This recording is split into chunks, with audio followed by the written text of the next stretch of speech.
मैत्रेय जी बोले, बद्री नारायण में बहुत दिनों तक ध्रुव जी तप करते रहे। उनके तन त्याग करने के समय प्रभु के आदेशानुसार प्रभु के पार्षद गण एक दिव्य विमान लेकर उनके पास आए और उसमें आरूढ़ होने के लिए निवेदन करने लगे। उनके वचनों को सुन ध्रुव जी उठे। उन्होंने विमान में जो ही कदम रखा उसी समय उन्हें अपनी माता का स्मरण हो आया और वे सोचने लगे कि जिस माता ने मुझे गुरु बनाकर शिक्षा दी उस माता को छोड़कर मैं अकेला ही ध्रुवलोक को जा रहा हूँ।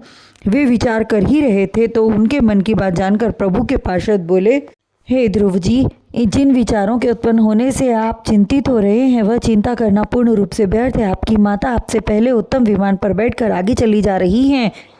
पार्षद के वचन सुनकर ध्रुव जी अत्यंत प्रसन्न हुए और तब वे विमान में सवार हो गए। दिव्य रत्नों से जगमग करता विमान आकाश लोक को पार करता हुआ सप्तर्षि मंडल से होकर नारायण लोक जा पहुंचा।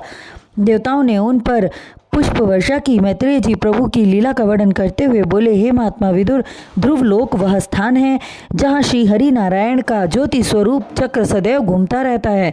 स्वयं नारद जी पधारकर प्रचेताओं की यज्ञशाला में 3 श्लोक कहे।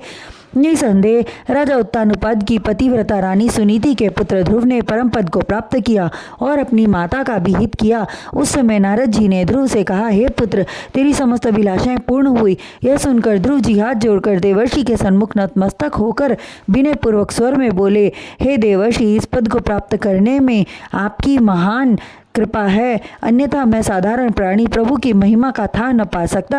आप धन्य हैं देवर्षि, एवं आपकी कृपा भी धन्य है। इतनी कथा सुनकर अति जिज्ञासु जानने की इच्छा होकर विदुर जी बोले, मैत्रेय जी, प्रचेता लोग कौन थे? मुझ पर अपने कृपा रूप की छाया प्रदान कर उनका हाल वर्णन कीजिए।